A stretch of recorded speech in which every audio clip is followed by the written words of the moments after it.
Hello, I'm Steve Lusk with the Red Bank Church of Christ in Chattanooga, Tennessee, and I'm here to share with you today another in our series of devotional thoughts from our His Life devotional book. All this year, we've been looking at this book that looks at the various aspects of Jesus' life, some narrative information, some miracles that he did, some interactions that he had with other people. And this week, we're going to be looking at the second coming of Jesus. This is the devotional for the 7th day of December, 2020. Our text is taken from Matthew chapter 25, the first 13 verses. And in Matthew chapter 25, Jesus has been discussing two things. He's been talking about the destruction of Jerusalem, which he gave some specific signs in chapter 24 as to when this would come to pass and how the people would know to flee so that they would be safe. Then he also, in that context, talks about his second coming.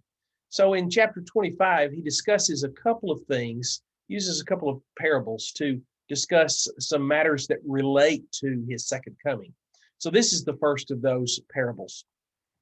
I'll just read this passage beginning at Matthew chapter 25, verse 1. Then the kingdom of heaven will be like 10 virgins who took their lamps and went to meet the bridegroom. 5 of them were foolish and 5 were wise. For when the foolish took their lamps, they took no oil with them, but the wise took flasks of oil with their lamps. As the bridegroom was delayed, they all became drowsy and slept. But at midnight there was a cry, "Here is the bridegroom, come out to meet him." Then all those virgins rose and trimmed their lamps. And the foolish said to the wise, "Give us some of your oil, for our lamps are going out." But the wise answered, saying, "Since there will not be enough for us and for you, go rather to the dealers and buy for yourselves." And while they were going to buy, the bridegroom came. Those who were ready went in with him to the marriage feast, and the door was shut. Afterward, the other virgins came also, saying, "Lord, Lord, open to us." But he answered, "Truly I say to you, I do not know you. Watch therefore, for you know neither the day nor the hour." Now, admittedly, there are a number of cultural things that are a little bit difficult for us to understand in this illustration that Jesus uses, but people of his day would have easily understood the idea of a marriage feast. When we have a marriage ceremony these days, generally speaking, everything takes place on one day, or maybe one night with rehearsal dinner, and other festivities, and then the wedding the next day. So it's a much more compact time. But in Jesus' day, a wedding feast could take as long as a week, and the whole process of the wedding was more drawn out. This particular passage illustrates maybe the bridesmaids who were waiting for the bridegroom to come to arrive at the wedding feast. And it illustrates half of these, 5 of them, made a wiser decision about that because they did not know exactly when the bridegroom was going to come.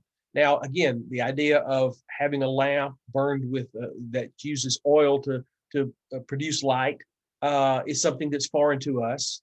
But 5 of them, they had their lamps. Their lamps were ready, and the lamps obviously had oil in them, or they wouldn't have been burning. But they did not bring extra oil. In other words, they did not ultimately prepare for the coming of the bridegroom at the time that they thought he would come. They were ready for when they thought, but not for when he actually did come.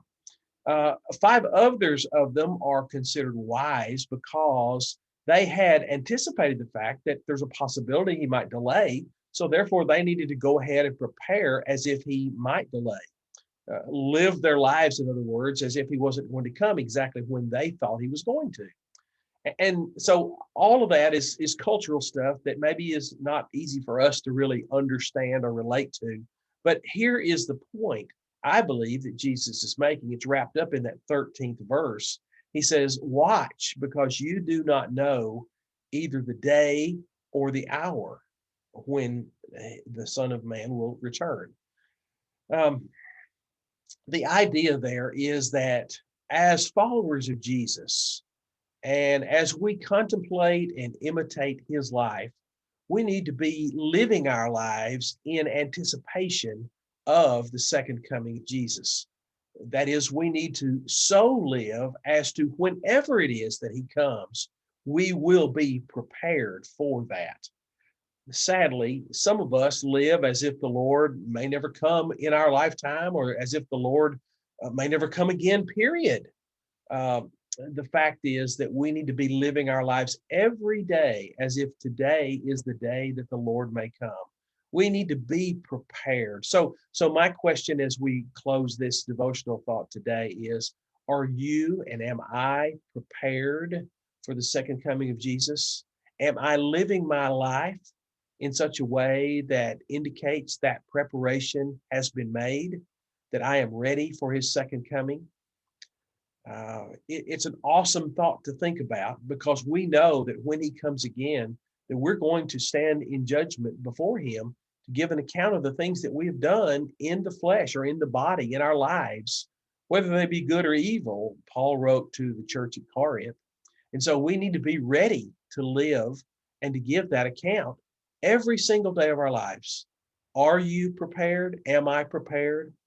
Our hope and our prayer is that you are. And if there's anything we can do to help you get prepared for the second coming of Christ, then we certainly want to do that.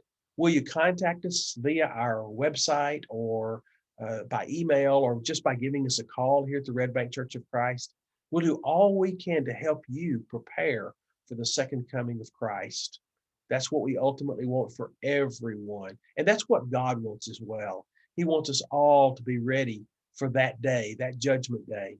So this week, I hope that these lessons and anticipation of and study of the second coming of Christ will be of benefit and blessing to you as we strive to imitate his life.